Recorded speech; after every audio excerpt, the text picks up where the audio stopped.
വയനാട് പുൽപ്പള്ളിയിൽ ഭീതി വിതച്ച കടുവയെ മയക്കുവെടി വെക്കാൻ വീണ്ടും ശ്രമം. തെർമൽ ഡ്രോൺ ഉപയോഗിച്ച് വനപാലക സംഘം കടുവക്കരികിലേക്ക് നീങ്ങുകയാണ്. ഇതിനിടെ കടുവ വീണ്ടും ഒരാടിനെ കൂടി പിടികൂടി. അമരക്കുനിയിൽ നിന്നും 2 കിലോമീറ്ററോളം അകലെ വെച്ചാണ് കടുവ ആടിനെ പിടികൂടിയത്. അനൂപുണ്ട് വിവരങ്ങളുമായിട്ട്. അനൂപ്, വീണ്ടും കടുവയെ പിടിക്കുവാനുള്ള ഒരു ശ്രമം സജീവമായി നടക്കുകയാണ്. മയക്കുവെടി വെക്കുവാനുള്ള ശ്രമം സജീവമാകുന്നു എന്നാണ് മനസ്സിലാക്കുവാൻ സാധിക്കുന്നത്. കടുവക്കരികിലേക്ക് വനപാലക സംഘം എത്തി എന്നാണ് നമുക്ക് മനസ്സിലാക്കുവാൻ സാധിക്കുന്നത്. എന്തൊക്കെയാണ് നിലവിലത്തെ അവിടുത്തെ സാഹചര്യം?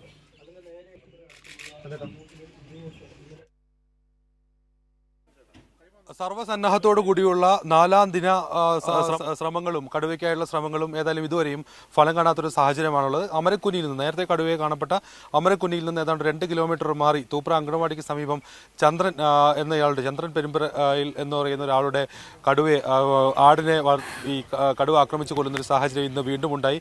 ഇത് പ്രദേശത്ത് ഒരു ആശങ്ക സൃഷ്ടിച്ചിട്ടുണ്ട്. ഏതായാലും വലിയ സന്നാഹം വനവകുപ്പ് ശ്രമം ഈ കടുവയെ പിടികൂടാനായി ഇപ്പോഴും ഇവിടെ നടക്കുകയാണ്. രാവിലെ മുതൽ തെർമൽ സ്കാനർ ഉപയോഗിച്ചുകൊണ്ടുള്ള തെർമൽ ഡ്രോൺ ക്യാമറ ഉപയോഗിച്ചുകൊണ്ടുള്ള പരിശോധനകൾ നടത്തുന്നത്. കടുവയെ ലൊക്കേറ്റ് ചെയ്യാൻ സാധിച്ചിട്ടുണ്ട്. അതിന് മയക്കുവെടി വെക്കാൻ എന്നുള്ള ശ്രമങ്ങൾ നടന്നുകൊണ്ടിരിക്കുകയാണ്. കഴിഞ്ഞ ദിവസവും കൂടിനരികിൽ വരെ ഈ കടുവ എത്തിയിരുന്നു. ഇന്നലെ രാത്രി തന്നെ ഏതെങ്കിലും ഒരു കൂട്ടിലോ അല്ലെങ്കിൽ പിടികൂടാനോ മയക്കുവെടി വെച്ച് പിടികൂടാനോ വനവകുപ്പിന് സാധിക്കുമെന്നാണ് നാട്ടുകാരെല്ലാം പ്രതീക്ഷിച്ചത്. എന്നാൽ ആ വിധത്തിൽ പ്രതീക്ഷകൾ അസ്ഥാനമാക്കിക്കൊണ്ട് വീണ്ടും കടുവ മറ്റൊരിടത്തേക്ക് മാറി. ഇതിങ്ങനെ ഈ പ്രദേശത്ത് വിവിധ ജനവാസ മേഖലകളിലേക്ക് ഇങ്ങനെ മാറിക്കൊണ്ടിരിക്കുന്ന സാഹചര്യമാണുള്ളത്. ഏതായാലും ഇപ്പോഴും ഇവിടെ ഈ വിധത്തിൽ പരിശോധനകളെല്ലാം നടത്തിക്കൊണ്ടിരിക്കുകയാണ്. ഇപ്പൊ വീണ്ടും ഇപ്പോ കടുവ പിടിച്ച സ്ഥലം നേരത്തെ കണ്ട സ്ഥലത്തിന് ഒരുപാട് ഇല്ല. ഇപ്പൊ ലാസ്റ്റ് പിടിച്ച സ്ഥലവും അതിനു മുമ്പ് പിന്നെ ഈ ബിജുവേട്ടന്റെ വീടുമായി തമ്മിൽ ഒരു 1.5 കിലോമീറ്റർ വ്യത്യാസമാണുള്ളത്. ഒരു 1-1.5 കിലോമീറ്റർ വ്യത്യാസമാണുള്ളത്. ഇവിടെ കടുവയെ സംബന്ധിച്ച് കടുവ ഇങ്ങനെ നടന്നുകൊണ്ടിരിക്കുകയാണ്. പിടികൂടാൻ കഴിയുന്നില്ല എന്നുള്ള വിഷയമുണ്ട്. വനംവകുപ്പ് പരിശോധന നടത്തുന്നുണ്ട്. അവരുടെ ശ്രമങ്ങളൊക്കെ നടക്കുന്നുണ്ട്. പക്ഷെ പിടികൂടാൻ കഴിയാത്തതൊരു വലിയ പ്രശ്നമുണ്ട്. ഇന്നലെ ഇവിടെ ഉണ്ടായിരുന്നു. അപ്പോൾ ഈ കൂടിനടുത്ത് വരെ കൂടിനടുത്ത് വന്നിരുന്നു. കൂടിനടുത്ത് രാത്രി ഒരു 9:30 വരെ കടുവയെ ലൊക്കേറ്റ് ചെയ്തിട്ടുണ്ടായിരുന്നു. വെടിവെക്കാനുള്ള സാഹചര്യം ആയിട്ടില്ല അപ്പോൾ. പക്ഷെ പെട്ടെന്ന് പിന്നെ മിസ്സായി. അതിനുശേഷം 11:50 ആകുമ്പോഴാണ് ഈ തൂപ്രയിൽ നിന്ന് ചന്ദ്രചാൻ്റെ വീട്ടിൽ നിന്ന് വെളി വരുന്നത്. അപ്പോൾ തന്നെ ആറാട്ട് ടീം ഉൾപ്പെടെ നമ്മളുൾപ്പെടെ അവിടെ ഉണ്ട്. അവരൊപ്പം അവിടേക്ക് എത്തി. നമ്മൾ അവിടെ വീടിനകത്ത് ഡോക്ടർ ഉൾപ്പെടെയുള്ള ആളുകൾ കയറിയിരുന്ന് നോക്കിയിരുന്നിരുന്നു. 4:30 മണിക്ക് ഒന്ന് വന്നു. പക്ഷേ നമ്മൾ തയ്യാറാകുമ്പോഴത്തേക്കും അവർ ചന്ദ്രേട്ടനെ വീട്ടിൽ തന്നെ വീണ്ടും വന്നു. വീടിനകത്ത് വീണ്ടും വന്ന് പക്ഷേ തയ്യാറായപ്പോഴത്തേക്കും മിസ്സായി നിലയുണ്ടായി. പിന്നീട് ഇപ്പോൾ വെള്ളക്കെട്ടിൽ അവിടെ നിന്ന് ഒരു 1.5 കിലോമീറ്റർ മാറി വെള്ളക്കെട്ടിൽ കാണുന്ന നിലയുണ്ടായി. അത് അവിടെ നിന്ന് വെള്ളക്കെട്ടിൽ രാവിലെ പുല്ല് വെട്ടുന്ന ആളുകളെ കണ്ടേ. നമ്മളെ സംബന്ധിച്ച് ഈ കാർഷിക മേഖലയാണ്. കാർഷിക മേഖലയിലെ ആളുകൾ ഇപ്പോൾ ക്ഷീരകർഷകരാണെങ്കിൽ അതിരാവിലെ അവരുടെ പുല്ലുവെട്ടും കാര്യങ്ങളൊക്കെ കഴിഞ്ഞിട്ടാണ് മറ്റു പരിപാടിയിലേക്ക് പോകുന്നത്. അപ്പം അങ്ങനെ പുല്ല് വെട്ടാനായി രാവിലെ 7 മണിക്ക് നിൽക്കുന്ന ആളുകളാണ് ഈ കടുവയെ കാണുന്നത്.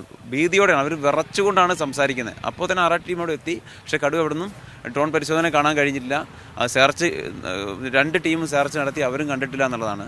ഇപ്പോഴേ ഇവിടെ നിന്ന് ഇപ്പോൾ ഏറ്റവും ഒടുവിൽ കണ്ട സ്ഥലത്ത് നിന്ന് ഇനിയിപ്പം വനപ്രദേശത്തേക്ക് എത്ര ദൂരമുണ്ട്? ഇവിടുന്ന് വനപ്രദേശത്തേക്ക് ദൂരമുണ്ട്. ജനവാസ മേഖലയിലേക്ക് ജനവാസ മേഖലയിലേക്ക് കടുവ കയറി വന്നുകൊണ്ടിരിക്കുകയാണ്. ജനങ്ങളാകെ പരിഭ്രാന്തിയിലാണ്. ഈ പ്രതിസന്ധി അടിയന്തരമായി പരിഹരിക്കണം എന്നുള്ളതാണ്. ഇപ്പം വനംവകുപ്പിനെ സംബന്ധിച്ച് നമുക്ക് ആക്ഷേപമില്ലെങ്കിൽ പോലും ഇതിനെ പിടികൂടാൻ കഴിയുന്നില്ലാത്ത വിഷയമുണ്ട്. ഇത് ഒരു പരിധി കഴിഞ്ഞാൽ ഈ ജനങ്ങളെ സംബന്ധിച്ച് നമുക്കറിയാം. ഇന്ന് 144 പ്രഖ്യാപിച്ചിട്ടുണ്ട്. വലിയ പ്രക്ഷോഭമായി ജനങ്ങൾ പോകുന്നവരെയുണ്ട്. വനം വകുപ്പ് ഇനിയും സംവിധാനം ഏർപ്പെടുത്തി, അതായത് പുതിയ ടീമിനെ ഉൾപ്പെടെ കൊണ്ടുവന്ന് ഊർജിതമായ തെരച്ചിൽ, കായികമായുള്ള തെരച്ചിൽ, ഡ്രോൺ ഉപയോഗിച്ച് തെരച്ചിൽ നടത്താം. അത് വേറെ. കായികമായുള്ള തെരച്ചിൽ നടത്തണം എന്നുള്ള ആവശ്യം തന്നെയാണ്. നടത്തി അതിനെ വെടിവെക്കാൻ ആവശ്യമായ കാര്യങ്ങൾ ചെയ്യണം എന്നുള്ള ഒരു ആവശ്യമാണ് ജനങ്ങളെ സംബന്ധിച്ച്. തീർച്ചയായിട്ടും റേഞ്ച് അല്ലേ ഇത് നിലവിൽ ഇപ്പൊ ചതലത്ത് റേഞ്ചാണ്. ചതലത്ത് റേഞ്ചിൽ നമ്മൾ അപ്പോൾ ഏറ്റവും അവിടെ ഫോറസ്റ്റിൽ നിന്ന് ഇപ്പൊ ഈ ജനവാസ മേഖലയിലേക്ക് ഏതാണ്ട് എത്ര ദൂരം? ഫോറസ്റ്റ് എന്തായാലും ഇവിടേക്ക് ഒരു 4-4.5 കിലോമീറ്റർ ഉണ്ട്. ഇപ്പൊ ജനവാസ മേഖലയിലേക്ക് ഇങ്ങനെ നീങ്ങിക്കൊണ്ടിരിക്കുന്ന ഒരു സാധനമാണ് ഇപ്പൊ കണ്ടത് ഇവിടുന്ന് കാണുമ്പോൾ. ഇതാണ് നാട്ടുകാരൊക്കെ പറയുന്നത്. ഇപ്പോൾ ഇവിടെ ആശങ്കയിലാക്കുന്ന ഒരു സാഹചര്യം. ഈ പ്രദേശത്ത് നിന്ന് ഈ കടുവ വീണ്ടും ഈ ജനവാസ മേഖലയിലേക്ക് സഞ്ചരിച്ചുകൊണ്ടിരിക്കുകയാണ്. ആദ്യം ഒരു 2 കിലോമീറ്റർ മാത്രമായിരുന്നു അകലെ വനത്തിൽ നിന്ന് ഈ അമരക്കുനിയിലേക്കുണ്ടായിരുന്നു. പിന്നീട് അത് ഇപ്പോൾ തൂപ്ര മറ്റ് പ്രദേശങ്ങളിലേക്ക് എത്തുമ്പോൾ അത് ഈ ജനവാസ മേഖലയിലേക്ക് കൂടുതൽ എത്തിക്കൊണ്ടിരിക്കുകയാണ്. ഇവിടെ ക്ഷീര കർഷകരും അതുപോലെ തന്നെ സാധാരണ കർഷകരൊക്കെ ഉൾപ്പെടുന്ന ഒരു പ്രദേശമാണ്. അതുകൊണ്ട് തന്നെ ഈ പ്രദേശത്ത് ഈ വലിയ ആശങ്ക ഇപ്പോൾ ഏതാണ്ട് ഇപ്പോൾ ഒരു ആഴ്ച കഴിഞ്ഞു, ഒരാഴ്ച പിന്നിട്ടിരിക്കുന്നു ഈ സാഹചര്യം. അത് വലിയൊരു ആശങ്കയിലാക്കുകയാണ് നാട്ടുകാരെയെല്ലാം. പെട്ടെന്ന് തന്നെ കടുവയെ പിടികൂടാൻ ആവശ്യമായ കൂടുതൽ സംവിധാനങ്ങൾ, സന്നാഹങ്ങൾ ഇവിടേക്ക് എത്തിക്കണം എന്നും അവർ പറയുന്നു. ഏതായാലും പരമാവധി വനംവകുപ്പ് ഉദ്യോഗസ്ഥരോടും വനവകുപ്പ് ശ്രമങ്ങളോടും സഹകരിച്ചാണ് നാട്ടുകാർ മുന്നോട്ട് പോകുന്നത്. പക്ഷേ ആശങ്ക ഇങ്ങനെ വർദ്ധിക്കുന്നത് അവരിൽ ഒരു പ്രതിഷേധത്തിനും ഇടയാക്കിയിട്ടുണ്ട്. ആ പ്രതിഷേധം പെട്ടെന്ന് തന്നെ ഈ കടുവയെ പിടികൂടണമെന്ന് ആവശ്യപ്പെട്ടാണ്. ഏതായാലും വലിയ സന്നാഹങ്ങൾ ഇപ്പോഴും ഇവിടെയുണ്ട്. 2 സംഘങ്ങൾ ഇപ്പോൾ കടുവയെ ട്രാക്ക് ചെയ്ത് അതിന് പിന്നാലെ തന്നെയുണ്ട്. പ്രത്യേകിച്ച് ഈ തെർമൽ ഡ്രോൺ ക്യാമറ ഉപയോഗിച്ചുള്ള നിരീക്ഷണം ഫലപ്രദമാണ്.